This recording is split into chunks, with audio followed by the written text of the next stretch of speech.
जय हिंद फ्रेंड्स, स्वागत है आपका एक और नए वीडियो में। तो आज की इस वीडियो में हम बात करेंगे सामाजिक विज्ञान के 20 अति महत्वपूर्ण प्रश्न की, जो कि आपके एग्जाम के लिए काफ़ी अधिक महत्वपूर्ण है। यदि आप इन प्रश्नों को तैयार कर लेते हैं तो आपका जो 50 नंबर का लिखित में पूछा जाएगा वो क्वेश्चन आप कवर कर लेंगे। ये काफ़ी बार पूछे गए हैं प्रश्न और आपके एग्जाम की दृष्टि से काफ़ी ज़्यादा महत्वपूर्ण है। यदि आप इन प्रश्नों को अच्छे तरीके से तैयार कर लेते हैं और याद कर लेते हैं तो मेरा वादा है कि आपको एग्जाम में कोई भी दिक्कत नहीं होगी। तो सबसे पहला प्रश्न हमारा है, रोलेट एक्ट क्या था? गांधी जी ने इस एक्ट का विरोध क्यों किया? यह प्रश्न काफ़ी बार पूछा गया। आपको यह प्रश्न अच्छे तरीके से तैयार कर लेना है और अच्छे तरीके से याद भी कर लेना है और लिखने की प्रैक्टिस भी कर लेना है। बढ़ते अपने दूसरे प्रश्न की ओर। तो दूसरा प्रश्न हमारा है, प्रथम विश्व युद्ध के बाद आई आर्थिक महामंदी का क्या कारण था? किन्हीं दो कारणों की व्याख्या कीजिए। तो दूसरा प्रश्न यह भी काफ़ी ज़्यादा महत्वपूर्ण है। इसमें जो 20 प्रश्न मैंने बताए हैं वो आपके एग्जाम की दृष्टि से काफ़ी ज़्यादा महत्वपूर्ण हो, बार बार यह पेपर में रिपीट किए गए हैं। तो आप इन प्रश्नों को अच्छी तरीके से तैयार कर लीजिए। आपका 50 नंबर का लिखित में कोई भी क्वेश्चन नहीं छूटेगा।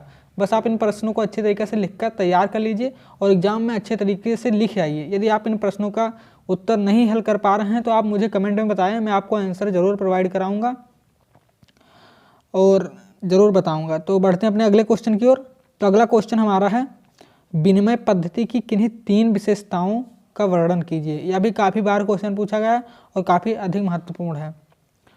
और बढ़ते हैं अपने अगले क्वेश्चन की ओर। अगला क्वेश्चन हमारा है, केंद्र सरकार के आय के किन्हीं 3 स्रोतों का वर्णन कीजिए। केंद्र सरकार के आय के किन्हीं 3 स्रोतों का वर्णन कीजिए। यह भी काफ़ी अधिक महत्वपूर्ण क्वेश्चन है। बढ़ते अपने अगले क्वेश्चन की ओर। तो अगला क्वेश्चन हमारा है, बाजार से आप क्या समझते हैं? उसकी 4 विशेषताओं का वर्णन कीजिए। यानी बाजार से आप क्या समझते हैं, उसकी बाजार के बारे में पहले आपको बता देना, फिर उसकी जो 4 विशेषताएं हैं उनके बारे में आपको वर्णन कर देना है। ठीक है, वो हेडिंग डालकर आपको वर्णन कर देना। सोशल साइंस में पेपर रटने से नहीं मिलता है नंबर। जो सोशल साइंस का पेपर हो तो उसमें रटने से कोई भी नंबर नहीं मिलेगा। आप अपने थॉट प्रोसेस से, जो आपके दिमाग में उस क्वेश्चन के बारे में क्या आ रहा है, यदि आप उस चीज़ को लिखते हैं तभी सोशल में आपको अच्छा नंबर मिलेगा। यदि आप किताबी ही ज्ञान को जाकर एग्जाम में लिख देंगे तो आपको उतना अधिक अच्छा नंबर नहीं मिलेगा। आप अपने आप से जो लिखेंगे उसी में आपका अच्छा नंबर मिलेगा।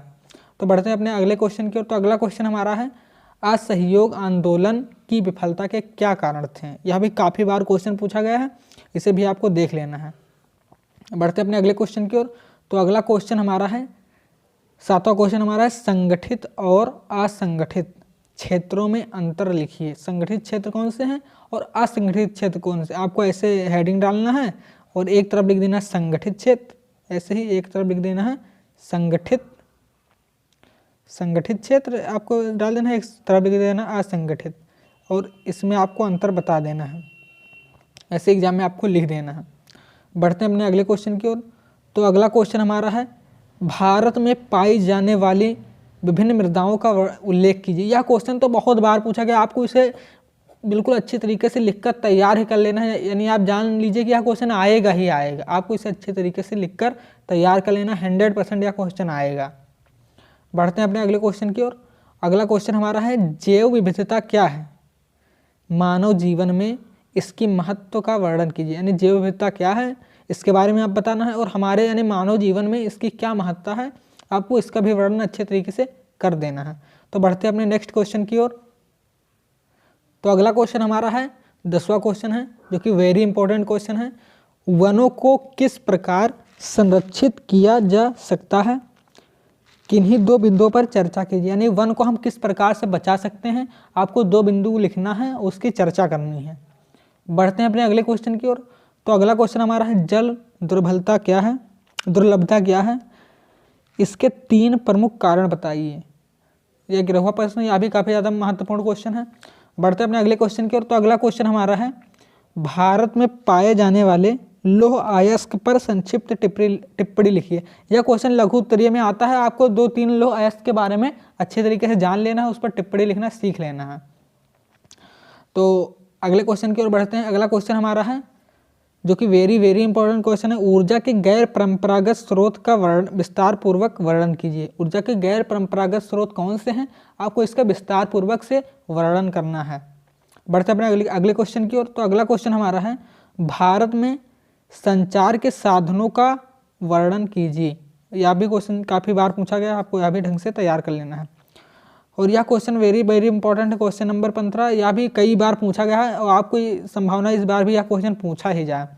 जातिवाद भारत में चुनाव की राजनीति को किस तरह से प्रभावित करता है, स्पष्ट कीजिए। यह क्वेश्चन काफ़ी इंपॉर्टेंट है, शायद इस बार पूछा भी जाए, आपको इससे अच्छे तरीके से तैयार कर लेना है। बढ़ते हैं अपने अगले क्वेश्चन की ओर।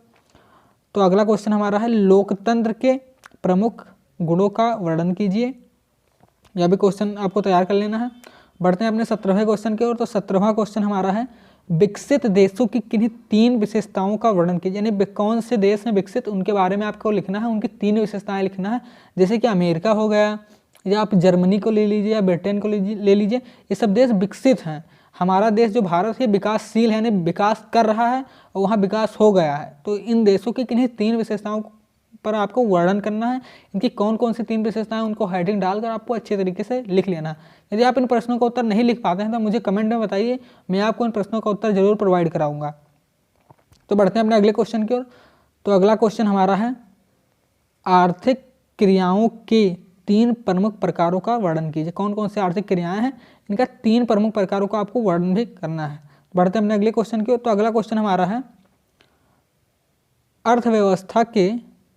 अर्थव्यवस्था के असंगठित क्षेत्रक में श्रमिकों की किन्हीं 3 समस्याओं का वर्णन कीजिए। यानी कि अर्थव्यवस्था में जो असंगठित क्षेत्र है उसमें जो श्रमिक हमारे हैं उनकी कौन कौन सी समस्याएं हैं, आपको उनकी किन्हीं 3 समस्याओं का आपको इस क्वेश्चन में वर्णन करना है। यह भी क्वेश्चन काफ़ी बार पूछा गया है, अभी वेरी वेरी इंपॉर्टेंट क्वेश्चन है, आपको इसे अच्छे तरीके से तैयार कर लेना है। तो बढ़ते हैं अपने अगले क्वेश्चन की ओर। तो अगला क्वेश्चन हमारा है विदेशी व्यापार से आप क्या समझते हो, इसके लाभों का वर्णन कीजिए। यह क्वेश्चन भी काफ़ी बार पूछा गया, आपको अच्छे तरीके से इन क्वेश्चनों को तैयार कर लेना है। एक क्वेश्चन और है, यदि आप चाहें तो यह भी क्वेश्चन आप तैयार कर सकते हैं। यह भी क्वेश्चन काफ़ी बार पूछा गया है, तो आप इसे भी देख सकते हैं। देश के आर्थिक विकास में सार्वजनिक क्षेत्र के योगदान पर एक टिप्पणी लिखिए। देश की जो आर्थिक विकास है इसमें जो सार्वजनिक क्षेत्र हमारा है इसका क्या योगदान है, इस पर टिप्पणी आ सकती है, आप इसे भी तैयार कर लीजिए। तो ये थे 20 बहुत ही महत्वपूर्ण क्वेश्चन। यदि आप इन क्वेश्चनों को तैयार कर लेते हैं तो जो आपका जो सब्जेक्टिव पूछा जाता है लिखने वाला 50 नंबर का, वो आराम से आपका हो जाएगा। और जो 20 नंबर का पूछा जाता है, यदि आपने कोई भी रेफरेंस बुक ली हो, जैसे कि राजीव या विद्या या अवतार या एग्जाम टाइम कोई भी जैसे आपने ली हो, तो उसमें जो ऑब्जेक्टिव होगा आप उसी में इंपॉर्टेंट और वेरी इंपॉर्टेंट के बार बार रिवीजन कर लीजिए, उसी में आपका 20 नंबर फंस जाएगा। और बाकी आप इन क्वेश्चनों को अच्छी तरीके से तैयार कर लीजिए। और ज़्यादातर कोशिश करिए कि आप अपने भाषा में उत्तर दें, कि आप इस क्वेश्चन के बारे में आपकी क्या सोच है। यही सोच अगर आप एग्जाम में लिख देते हैं तो आपको पूरे के पूरे नंबर मिलेंगे, एक भी नंबर नहीं कटेगा। और अगर आप किताबी भाषा लिखते हैं तो उसमें नंबर कट भी सकते हैं। सोशल साइंस एक ऐसा पेपर है इसमें वो चाहता है कि आप अपने थॉट प्रोसेस से, जो आपके थॉट में क्या आ रहा है विचार में, आप वो लिखें। ऐसा पेपर है उसमें ये नहीं कहता कि आप जो मतलब कि रट के आप आए हैं उसी को लिखिए। बस इसमें आपको डेट, कोई क्वेश्चन की यदि यानी डेट है तो आपको डेट को लिखना पड़ेगा बस। बाकी आप जो भी चाहें वो अपने थॉट प्रोसेस से लिख सकते हैं। तो ये क्वेश्चन थे, काफ़ी इंपॉर्टेंट क्वेश्चन है, आप इन्हें अच्छे तरीके से तैयार कर लीजिए। यदि नहीं कर पाते हैं तो मुझे कमेंट में बताइए, मैं आपको इन क्वेश्चनों का आंसर जरूर दूंगा। तो आशा करता हूँ कि आपको यह वीडियो पसंद आई होगी। वीडियो पसंद आए तो वीडियो को लाइक करिए और चैनल पर यदि नए हैं तो चैनल को सब्सक्राइब करिए। मिलते हैं अगले वीडियो में, तब तक के लिए धन्यवाद।